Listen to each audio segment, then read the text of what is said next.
The next show we have is Trickster. That's a good one Are we we the only ones that watched. watched it? I watched it too. I watched like 36 shows this season. Yeah. So I have so many Record. stories in my head. I can't remember the details for this one. All right, so from what I remember, uh, basically there's I guess I would say it's a detective agency is how they set it up, where it's the leader, his right hand man, the computer geek, and then the reckless child that loves adrenaline. And when it started off, it starts off with the leader of the whole organization driving to an incident where a giant mech has been released in the city, and in the city that technology is top secret, only certain companies have access to it, and they're trying to figure out why it was released or who released it and what's going on. So it takes kind of the perspective of each different one and how they're handling it. But that's just kind of how they use to introduce the characters. It really has nothing to do with the rest of the story. At least for the episode. That's always good. I mean, it's like they kind of set up like an underlying premise, like, oh, okay, this is something bigger attached to this. But where it really starts to focus is the kid character who runs into another kid who apparently can't kill. He has some kind of force field around him where if anything gets too close, they get cut in half. Oh, damn. Yeah, and they introduce this character because the kid is searching after a dog that's missing for a reward. He's like, oh, it finally finds the dog. And the dog decides it wants to attack his character. So the dog starts barking, jumps in, and then this is where you see what happens. The kind of force field comes up and the dog gets killed in a pretty sad scene. And the kid with the force field just wants to die. So he jumps out of the window, he tries to drown himself, he tries to do all these things. And while all of this is happening, the other kid is just kind of following him around trying to get to know him. And they kind of introduce the characters, they have a back and forth. They kind of start to develop a friendship, and he gets called up to another mission where shit starts blowing up, the factory starts going, and he kind of essentially saves his life. The indestructible kid. I wish I remember the name. But he kind of saves his life by blowing through the walls and getting out. So it's not so much that a lot of things have happened, it's just kind of how they introduce everything, but it's got a lot of action. The characters seem interesting enough because they each have their own personality, and you can kind of tell that they're setting it up for something bigger. Where, I mean, personally, they don't lay anything out, but I think it's kind of connected. The forces that are sabotaging the next and bringing them out and doing all this stuff have something to do with this kid who got killed, where there's some kind of technology or some kind of experimentation on it. But the first thing that attracted me to it was the animation. It's awesome. The colors really well. They kind of set up the whole scenario of the animation, and they really use that. They use it really well to kind of play off on the tragic moment with the dog. When they're doing the chase throughout the city, how the time is changing throughout the day from like afternoon to night.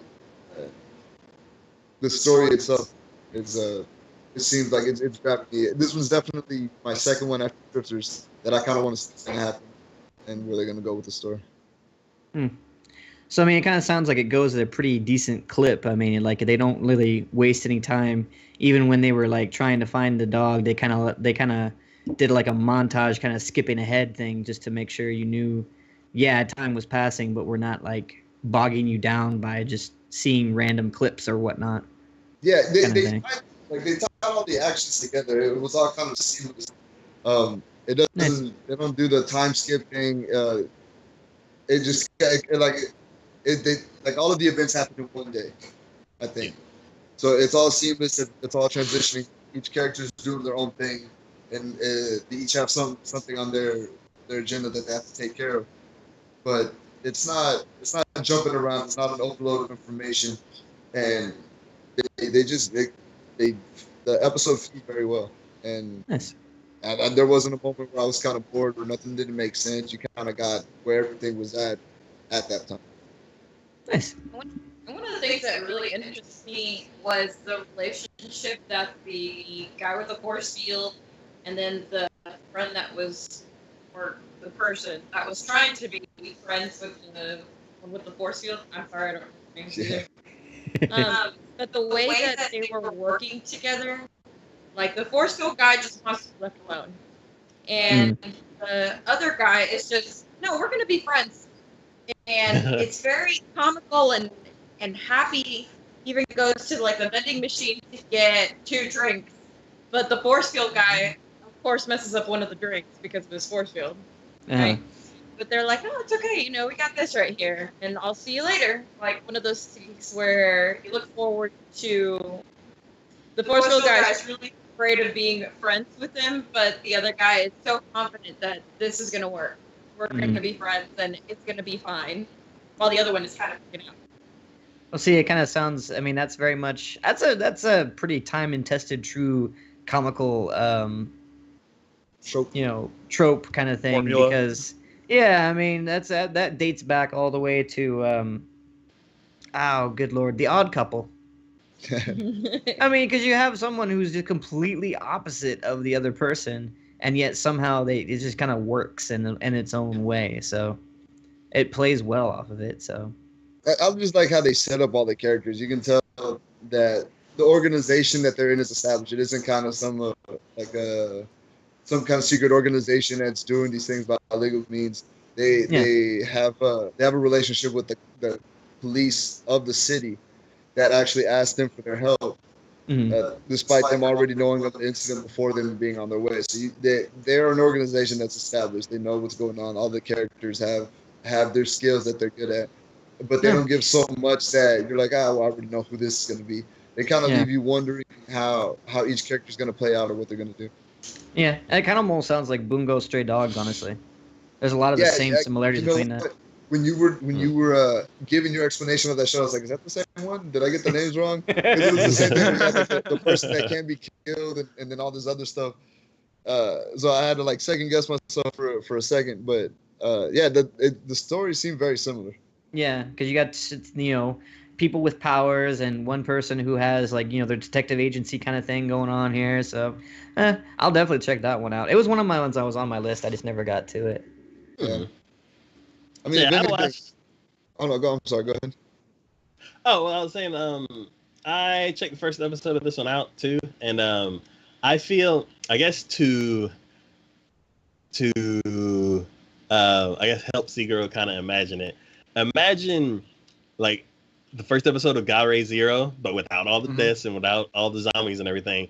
But it's like a detective agency where people are kind of spread across the city. Like, these people are handling this one situation over here, and then these people are handling another situation. And then you have this one crazy guy that's kind of off on his own with this, like, super overbearing personality. And he's, like, running around doing stuff on its own. And he's like, oh, yeah, I got to go get that dog. And he kind of stumbles across the guy that they were talking about with the force field.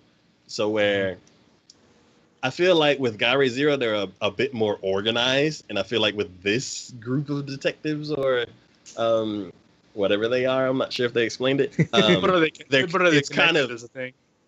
Yeah, they're connected and everything. They're split out, but like from a story perspective, like they are connected, and they make that apparent. Yeah, and like they're all part of the same group and everything. It's like a whole bunch of wild cannons like going off. It's like the one guy, he's just crazy doing his own thing over there. And then like if you look at the key visual, that guy in the purple up at the top, he is like, I guess he's supposed to be working, but he's like off having meetings with like a bunch of different people.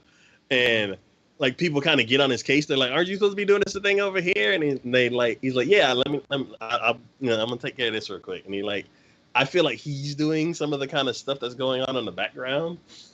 But and then the blonde girl that you have like right above the title, she is kind of like the communication with everybody. Like she has this crazy she's like a coordinator. Yeah. What is it? Is like, it She's Ed from Cowboy Bebop, right? Ed.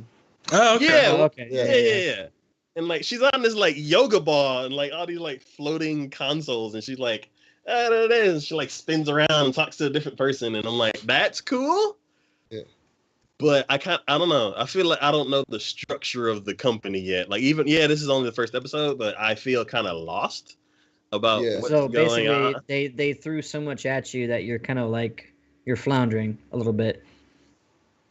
Yeah, they didn't really tie it all together for me. I Yeah. may have missed some things, but yeah, Well, I mean, that's the thing that I got from the first episode is that it's not tied together, so it kind of gives them like they didn't establish anything, so it kind of leaves that hole open. Like, oh, where's it going to go into the next episode? How is it that they're going to establish everything? How are they going to tie everything together? I mean, the way y'all are describing it and the way I see it, and I've seen it from a lot of other things, is that they'll throw just a whole bunch at you so that you're like, okay, this, and this, and then like after that, then the next couple of episodes will be like kind of explaining that from that point on.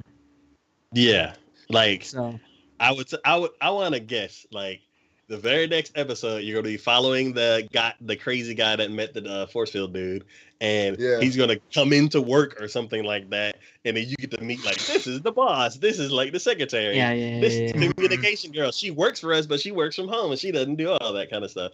So I feel like that's going to be like that's going to be. You can already kind of see the episode. Gotcha. Yeah. Well, I mean, that's cool if they do that, because I know that there are some that like they'll just throw all that in, and that's kind of why I felt for a few that I get really irritated with, that they'll throw that information at you and they're like, no, we're just gonna keep moving along, just keep pushing, and it's like, no, I want to know why is this happening like this? Why are there things like that? And yeah, that's always what ends up pissing me off about those. But yeah, the relationship between the crazy guy and the forceful guy is pretty cool. He says he can't control his force field, but like I feel like he's getting used to it. Like he could jump out of like the 11th floor of a building and like land on his like try to land. Like he'll aim to land on his back, but there'll be like this weird air cushion thing. And I'm like, was that part of the force field? I don't really get.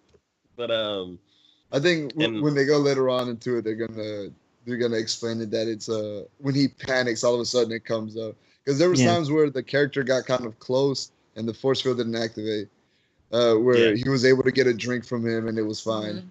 Mm-hmm. But they didn't really explain how it works. They don't explain his backstory. Everything's still up in the air. So I think I want to say like the force field has like a mind of its own. So it's like Gara-san from Naruto. Like, His ultimate defense. Yeah, but it doesn't activate all the time because it can sense if there's danger or not. So 5 minutes, the last 5 minutes of it just made me just go, wait, are we you know, they're almost like they're throwing in a relationship just to, you know, they're like, oh, it's a weird conglomerate. You're like, it almost seemed like it had potential in one way, and then it just kind of just decided, nope, we're gonna go a completely different way. Let's throw this in there and make, because we want to be different, you know. And it's like, yeah,